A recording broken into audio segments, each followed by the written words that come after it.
This is an interesting young man here, Conrad Travis David, founder of #South Africa. He got a bit upset with me when I said, "You're only 27." He said, "I'm actually only 27 in August." On one of his sites it talks about him as an adventurer. And I honestly believe that we need more adventurers in our marketing business today. I always like to see a little bit, because I hadn't met him before, see a little bit about like what are his likes, what are his dislikes. It might give me some kind of indication of this young guy that's started this business. Interesting.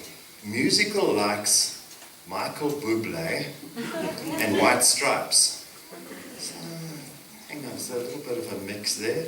TV, Mad Men, and Nip Tuck movies. And I looked at him, he definitely hasn't had work done, so I wasn't quite sure. And then you see a little bit of nastiness here. Movies, Layer Cake, if you've seen a really rough British movie, and Enter the Dragon. So we've got an interesting guy talking to us. He's only 26.9, but he is working in an area that is exploding. He's the founder of #SA. Often as a marketer for years and years, especially as one getting a bit older, I wasn't really sure what social media to use, and I'd get people who worked for me, and I'm sure we didn't do it right. We dabbled a bit just so that the CEO would say, "No, you are in that space." You weren't quite sure how effective it was and how much you were doing right, and we probably did it badly. And when I see what Conrad and #SA are doing, I just think, wow, I wish they'd been there for me. Because basically they come to you, and we aren't all experts in this area, but they pull it all together to make sure that the strategy that you use, as far as social media goes, is the bigger picture. You're in the right places, you're using the right media at the right time. So they really get into your mission, into your vision, your strategy, even into training your folks on how to use this powerful new thing a hell of a lot better. So Conrad's going to speak on the state of social media in SA today. I'm really looking forward to it. Please welcome him. Thanks, Conrad. Thanks, Graham. Graham's the new age stalker for social media. I haven't given him any stats about me, so he just went online and searched. So, Graham. It was a few weeks back where I got a call from Gillian. I was doing a boardroom session with a few clients, and they were trying to understand what is LinkedIn. And I tried to explain to them the importance of it and having a presence and communicating. And at that time, I get a call from Gillian saying, "I've been following you online, and you've said some interesting stuff. Can you come and speak at IMM?" I put the phone on speaking, and I just told the client, "Can you see? It works." So thanks to Gillian, thanks for Graham. Ladies and gentlemen, the state of social media in South Africa. Before I get into any stats or explanation what it's about, I want to give you a bit of a history understanding from where we were with communication and where we started off.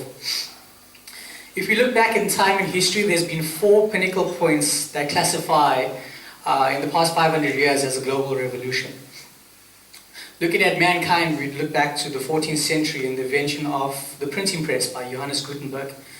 Martin Luther called it God's grace over mankind. So for the first time, we had an opportunity to learn beyond the means of the elders of that century. Later on came the telegraph and the telephone, which is two-way conversation, slow text to real-time voice. That's Alexander Graham Bell showing his colleague Watson what the telephone is. You can see beers were quite common back then. So yeah, then came recorded media. Photos, recorded sound, and movies encoded into physical objects.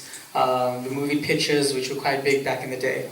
In the last century, we harnessed electromagnetic spectrums into sound and images, which resulted in radio and television. This was the media landscape as we knew it at that point in time. They concluded that mediums that created conversations were no great in creating groups, and the groups are no great in creating conversations. If you wanted to have a conversation in that world, you'd have to do it with one individual person. And if you wanted to have groups of conversations with large amounts of people, you'd have to get these mediums together, from radio to TV. And then came the birth of the internet, No, it's one of the greatest centuries that we're living in. This is an example of a map of the internet created by Bill Cheswick. It looks as a peacock smashed through a glass window as it stands. So, the internet is the first native support system to create groups of conversations at the same time. As all technology was one-to-one and one-to-many, the internet is many-to-many conversation. So the printing press was about content, but it just gave us access to the written word. The internet gives us the ability to become publishers ourselves. On slideshare.net, I uploaded a presentation on what the world needs more than just a status update. It was a talk and discussion on platform how to utilize social media to get your message out there globally. In the matter of a few hours that I put it up, it had over 500 views from around the world. So you can go viral real quickly. The old mediums gave us knowledge. The new mediums gives us access to the knowledge, but also the intelligence contained in the crania of other people. People have intellectual knowledge which they want to share with you all the time, and this can be accessed on the internet immediately, and you can engage with these people immediately. So we're not just in an information age, we're in the age of network intelligence. We as mankind have to unite together in order for us to build new principles in order to sustain our existence going forward. We have to learn from the old and find new strategies on how we can move forward utilizing these social mediums. So ladies and gentlemen, I'm going to be showing you a quick video of stats of where we are as South Africa right now on the social media perspective as well as communications.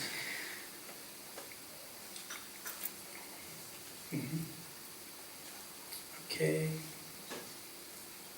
Media. For the first time in our planet's existing history, we as mankind are connected far greater than any civilization before us. Did you know we are living in exponential times? There are over 2.7 billion searches performed on Google each month. To whom were these questions addressed before Google? When we look at the continent of Africa, South Africa has a growth rate of 2.8% GDP. In the lines of social media, South Africa has the second largest user base on Facebook on the continent of Africa, with Egypt leading at 13 million. Did you know that social media contributed largely to the revolution in Egypt? When we look at the BRICS nations, South Africa is ranked 4th to the user base on Facebook, with Brazil leading at 66 million. China is small due to them having their own social media network within their country. Let's get back to South Africa. With a total population of 15 million, only 6.8 million are internet users. This is expected to rise to 22.8 million users by 2015. The current stats for tablet devices in South Africa are at 530,000. Our country and its people are growing in line with global trends. We as South Africans stand at the door representing Africa to the world, yet many are still to use social within business objectives. So what does this all mean? Well, welcome to help. Okay, for you to watch the rest of the video, it's just mainly a sales pitch that I use for clients. So it pretty much shows you where we are in South Africa, and the rest of the video talks about the various services that my company offers. If you'd like to watch the rest of that video, you can go to our YouTube page. But I'll be explaining to you the importance of where video is going to from television to the online world. So go back to the presentation. Okay.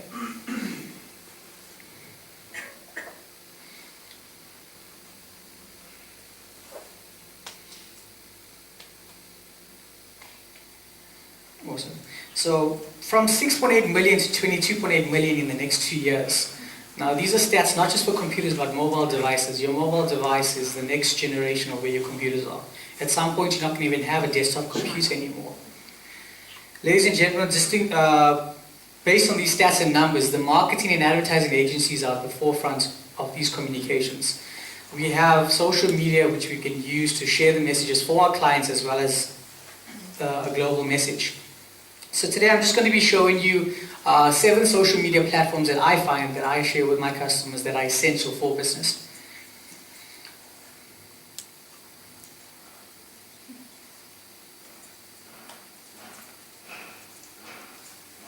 Okay, great. So we're looking at Facebook. Facebook, we have over 5 million South Africans that are utilizing it. There's about 8 billion people around the world, and South Africa is growing quite largely. This is the Durban Chamber of Commerce's Facebook page. I've had the opportunity of getting on board and assisting them with growing their presence. Now, many people think by just having a presence on Facebook and Twitter and these platforms is just enough, but you need to be engaging with these people. By executing advertising payments, you gain followers to your page, but you need to be conversing with them on a daily to weekly basis. With the creation of Facebook apps, it gives you the opportunity to further expand on what your product and service offerings are to people. So by creating basically who you are as a company, hosting your videos, as well as using this to generate leads. So you can pull databases from this from Facebook. With third-party softwares, we can create something called fan gating. So if you want people to see your information, they have to like you on your page. Once you like you, you have the information, which is their names, where they are in the city, what their age groups are, so you can target market campaigns based on those individual clientele. The good thing is we get real-time analytics. So rather than a newspaper or television or billboard that goes out, you can log in immediately and assess where's your following. Do you have a massive following in Morningside or in Westville? Then that gives you an opportunity to do a target focused campaign for those individual people. If you have a good massive following overseas, it's an opportunity to create international linkages and synergies. So with each client comes a different comparison. I'm sure each of you are already thinking of strategies for your businesses. When we're looking at Twitter, now for the people that don't understand what a hashtag is pretty much a doorway to a conversation. So if I type in hashtag Durban business on Twitter, I would find out conversations that are going on with those keyword searches. If I'm looking for something to eat, I would type in maybe food, Morningside, food Durban, and I'd find results and recommendations from people. Now we tend to respond as human beings of what people want. So if a friend tells me to go to a certain place based on his recommendation, I would do it. And that's how people are using social media today. You have platforms like Pinterest that can be used as catalog boards. So you can showcase your products and services. If you're a networking platform, you can showcase different infographics and information for your clients using hashtags. Now hashtags started with Twitter, found about just as a mistake, and now it's expanded to across all social platforms. Facebook joined this race last week with hashtags. So now you can search for a topical conversation on Facebook and you can engage with people outside your spectrum. So if you type in hashtag finance, you can engage with people around the world on what's going on. As a business, you want to be, and as an individual, we all have likes and wants. So it's good to create various boards of interest. And you can do that with Pinterest. It's a good way for you to storyboard your ideas and concepts. And it's been quite a great learning experience that we've been sharing with people. Google's been quite a slow update in South Africa. But when you're working in technology and the internet, you are not limited by the borders of your country. So you can engage with people anywhere around the world. What I tend to do for my clients as well as my personally, I create circles of conversations and circles of interest. So if I have an interest in photography, I would find who those industry leaders are in photography, add them to a circle conversation, engage with them and learn. This can be done for various topics of interest. For an example, I've done entrepreneurs worldwide. That's finding out who the innovative people are around the world, engaging with them, what projects they're taking place in, how we can contribute and possibly create synergies. So we're really living in a connected world where we can engage with people. With LinkedIn is a professional social platform. It's the Facebook for professionals. I'd encourage each and every one of you in the industry world to create a LinkedIn profile for yourself. Populate it with who you are, what you've done. It's your online CV. If people search for you by your name, if you type in my name on Google, the first thing you'll find is your LinkedIn profile. So that's how people attempt to find who you are about. Update your skills and expertise on what you've done, and people endorse you based on that. And based on your recommendations, people engage with you. Now, this is one of my favorite used social platforms, which is YouTube. Now, I showed you a video on what the state of social media is. In the next 2 years, 90% of the internet traffic will shift to video. So instead of having normal print adverts on your social, people will be engaging with you with conversations. So as it stands in the world, first was print, then became television, and then we're moving into the mobile app world. Currently, this is Ray William Johnson. He has over 9 million followers on YouTube. These are 9 million people that see his videos every time they log on. Now, his videos are quite ridiculous at times. He rips off existing YouTube videos as well as current matters that are unfolding in the world. Recently, it was Miss Utah who spoke. They asked a question about gender equality, and she just fettled an answer. And so people are quite interested to hear your opinion on things, and if you have interest in dialogue, you can share this on social. Then we researched and looked at who is the top guys in South Africa that are actually performing. This kid is 19 years old. His name is Casper Lee, and he's got about close to 1 million followers from Cape Town. He actually left, and he's living now in London, where he's doing YouTube videos with international collaborations. He posts random things like going around the city and asking people, what's your favorite video? So as much as the world is going viral and people uploading videos and following ridiculous people, there's no one that's actually sending a positive direct message for South Africa. I've researched and had a look, and if you look online, you just find crime and incidences and rape and so on and so forth. We as a nation of South Africa are far greater than that, but that's what the world sees, and it's our responsibility to churn a better answer for them. An example of a video that went viral, Tokyo was last week, and one of my clients, we put together a skip pad experience where the stick came down and did a bit of a run around Moses Mabhida. We uploaded it to YouTube and we just shared it on various social platforms. Over the past weekend, this video did this number sitting at 23,000 views, and that's with no advertising. So, not saying advertising is wrong. Yes, you need to spend first in advertising to get the message out there, but if your content is really good, social just takes a hold of you and you just expand. Now, if your video does well, we built up strategies where if a video does well, then we use that existing video to promote other videos. So when this video plays for a few minutes and a few seconds, we have pop-up ads to say, click this to watch a flash mob and so on. So we can use one video that did really well to expand the message onto other platforms. Now, in South Africa, emails are still predominant, still number one. Every one of us read over about 50 to 20 emails a day. Myself, it's ridiculous. Like 47 email accounts that I have to go through. So, but it's a medium that we need to start to use, but use it strategically. We can use emails to tell your people and your clients about the stuff you're doing in your social platforms. Engage with them on your events, what updates you've done in your socials, because as it stands, you might have followers on your platforms, but not all of them are on your social. So you want to gain all your clientele onto your platforms.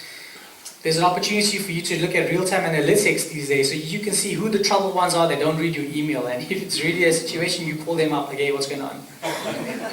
So we've come to a society and point with the internet where we can engage with these people on a daily basis, and this information is available to everyone. Social media fields have evolved from just learning what people are doing to learning what the world is doing. When I researched and looked at hashtag trends and topics, this graph shows you, as the red is hashtag South Africa and relevant hashtags that are engaged with it. We noticed that hashtag South Africa, hashtag jobs is quite a big thing. So recruitment companies are utilizing hashtag jobs to showcase what they're offering, and as well as people finding positions. I can see hashtag Jacob Zuma is also there, and I don't think that's about positive publicity. Travel as well is also pretty good. Then I had a look at our BRICS nations, seeing that we build international relations with them.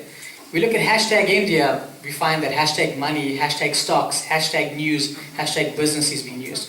Businesses and services are using these social platforms to engage with their clients. So if they're using hashtag business, they're showcasing who they are to their audience and picking up leads and sales from this. So you're not just using this as a communication platform, you're using this as a sales foundation as well. We're looking at China, who is superiorly some of the world leaders with technology now. China is excluded from Facebook and Twitter and Google+, mainly mean that they do not want to share what they're doing as a country to the rest of the world. It was about 2 years back, China, there was a massive earthquake that took place in China, and it went quite viral on Twitter. Chinese government learned about the earthquake from its people rather than from the geographical sites. And some of the schools were built on low foundation. Pretty much government officials built a school and they collapsed, and people are ranting and raving about it on Twitter. The government came through and said that we'll assist you and get this thing sorted out and things were getting out of hand. Based on those simple things where people are sharing their message, government stopped Twitter in the country altogether, because at the end of the day, social gives power to the people and they stopped that. So they have their own social platforms like QQ and so forth. But the rest of the world is pretty open. We as South Africans can share our voice, with our constitution and democracy that we're given. When we look at the top 6 influences of hashtag South Africa, Al Jazeera is number 1, which is a news source, which is pretty great.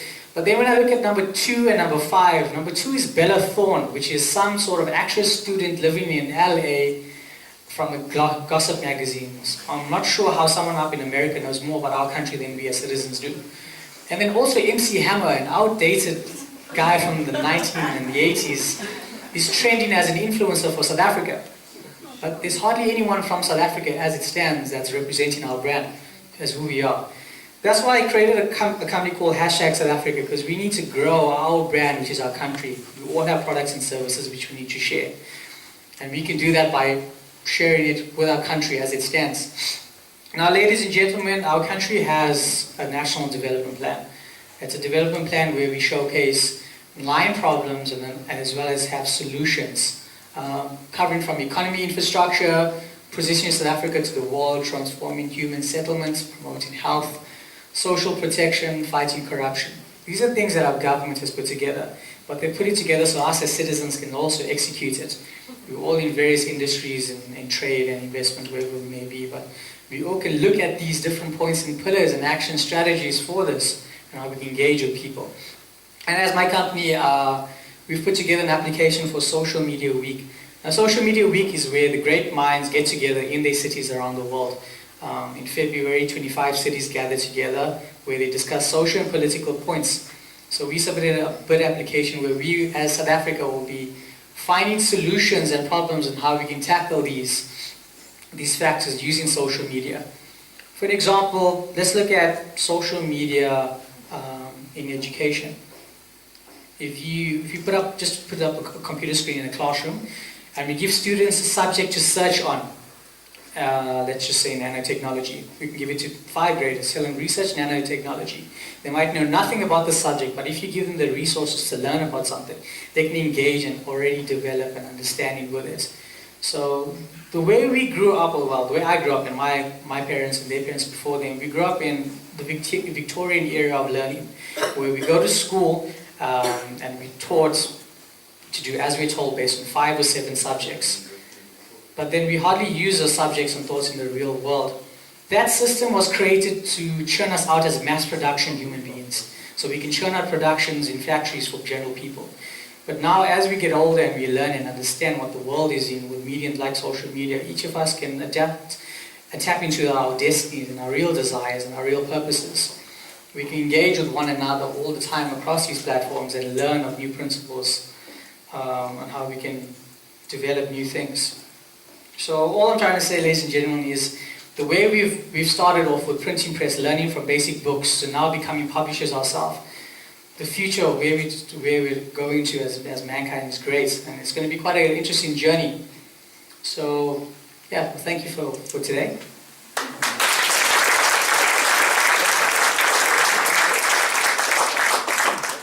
Thanks very much, Conrad. That was amazing. Are there questions? I'm sure there are some on this lot.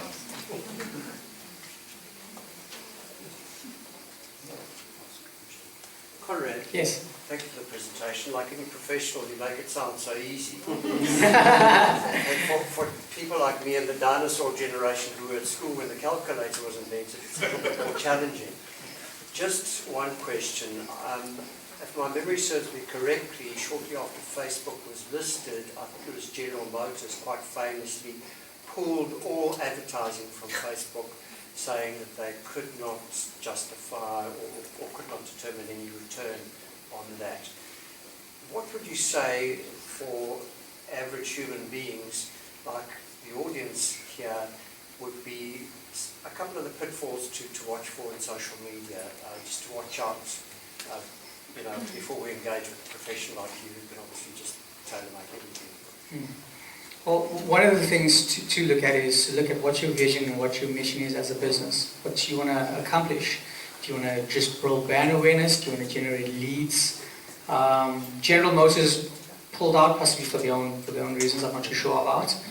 But you got to assess how you want to engage with your clients. One of my clients who's actually here today, we've put together a campaign called Winner Watch a Day. It's pretty much you give away something in order for you to get something back.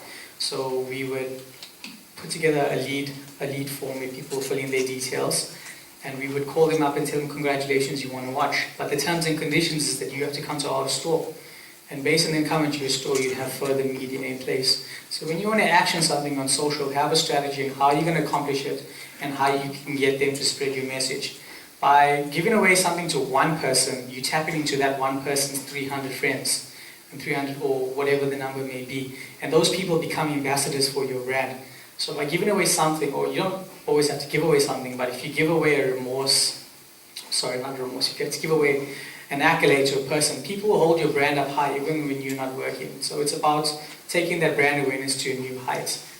The good thing is, what I always enjoy is a negative response on social from the clients, because it gives me the opportunity to engage with you to understand what happened, how did you feel, and how as we as a business can better your experience. And yeah, does that answer any of your question? Thank you. Awesome.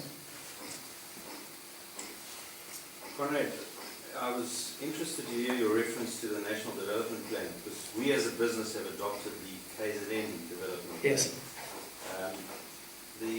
The challenge with the NDP is that they've acknowledged themselves, the Commissioner has acknowledged, they're the architects, but they're not the construction company. There's no one responsible for implementing the NDP in South Africa. I'm interested to hear how you're going to use social media to get this going. Well, I would use the social media. Let me just see if we can go back to that slide.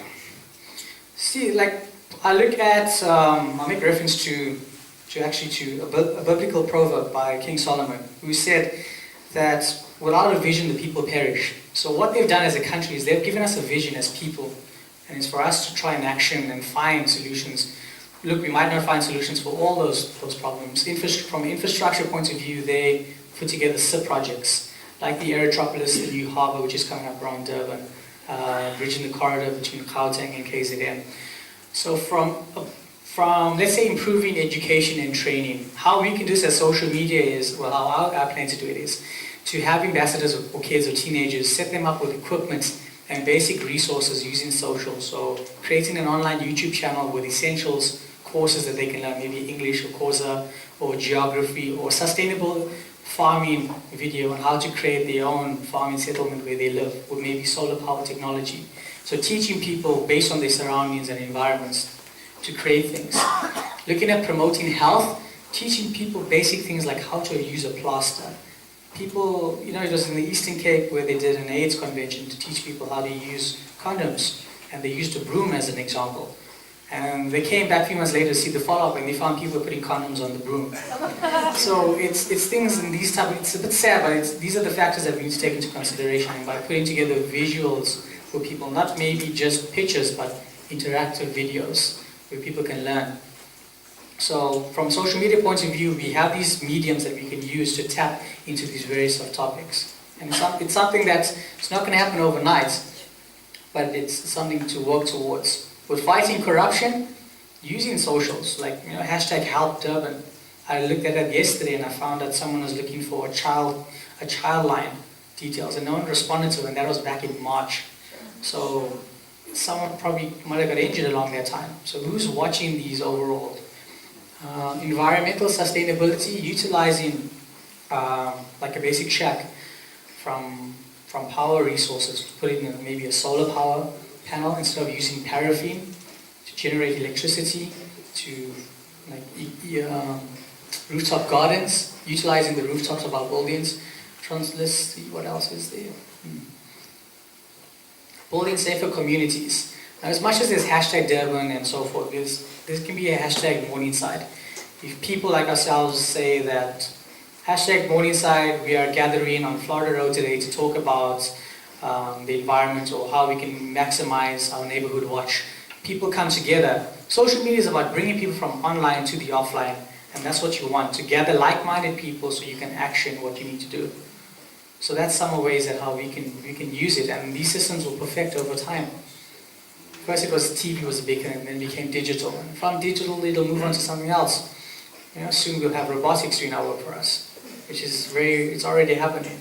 In China they have built robots to carry old people from one room to the other. So those are things that's already taking place. Another interesting stat that I saw is China in the next 12 to 15 years plans to move 250 million of its people from rural land to metropolitan areas. It's 250 million, that's more than all the major cities of the world put together: New York, Cape Town, Chicago, London, Paris, even Tokyo put together. So something that we should look at considering. I'm sure this whole development plan, as much as it's a plan, where citizens can try and see how we can join this whole cause and movement. Anybody else? So, Conrad, we're very time poor these days, and as marketers and as consumers. And I think maybe we all feel that how do we decide where to focus in this proliferation of social media? That must be one of the biggest challenges. Clutter has been a big word for many years, even worse now, I think. How does one decide where to focus in this time poor society, to focus on the right areas and not do a shotgun approach and get nowhere? What's the major challenge? Okay. What line of industry are you in? I'm lecturing at the moment. Lecturing. Yeah. Okay. And what type of faculty you? Media. In media. Wow. Got myself in line here. You got. I want to use your answer. You got to see what your look. Facebook is about images. So if you're going to be posting just words, it's not really going to work. We really make use of we use social media management tools, so we can schedule messages in advance. If I set for a day, I can schedule my work for the week and continue doing my daily tasks. So if you set aside an hour of your day to manage your social platform, it needs to become a daily routine. So, and at the end of the day, you can always follow up on resources and leads from that. So putting together a content timetable, not just running to social, okay, I'm here, what do I post? Let me put up a kitten. No, please don't put cats anymore, because the internet's covered with it. Just to follow up on what Conrad is saying, in terms of social media and your time and making time for it, we had a previous speaker talking about tablets and apps and smartphones becoming more and more predominant. I think there are apps on your smart devices that allow you to schedule your social media. So you could be having your McDonald's, reading through your phone in the drive-thru, and see an article that you think is relevant to your brand or your business. What you could do is just select and use an app to schedule this topic or this conversation or this article that you're reading that you can share with your consumers or your brand ambassadors or whoever you are targeting. So it's a good idea that to use these sort of apps, especially when you set a scheduled times and when you decide to post, it'll pre-schedule. So what you can do with social media is obviously look at areas and times at which your consumer is looking at their social media and target them at specific times. In that sense, you're getting them at the right time every time, which makes a big difference. Yeah, just like when you watch television, they have peak points, which is normally between 5 till 8 in the evening. So if you look at what the major traffic points are on social, you can post in those times. So people are just leaving work, they're looking at their social feed like, oh, okay, there's something from you there. So yeah, thank you, Conrad. Folks, I always just thought it was, well, how much TV and how much newspaper and how much radio. The clever marketer, clearly, those days are gone. And what I was thinking in this audience, there are probably very few of us who have massive marketing budgets. I'm going to spend 20 million on TV, etc., etc. And the clever marketer with a small budget has naturally, first of all, got to be creative, but has got to use these tools, because I think Conrad has shown us the power of these tools to get right into the markets that we need to be in. So it's all great still having massive TV campaigns, and I'll show you a few later, etc., that sometimes worked and sometimes didn't. But the clever guys these days are the guys who use social media really, really well. And Conrad, thanks very much. That was really enlightening. Folks, can we take a shortish little coffee and leg stretch? And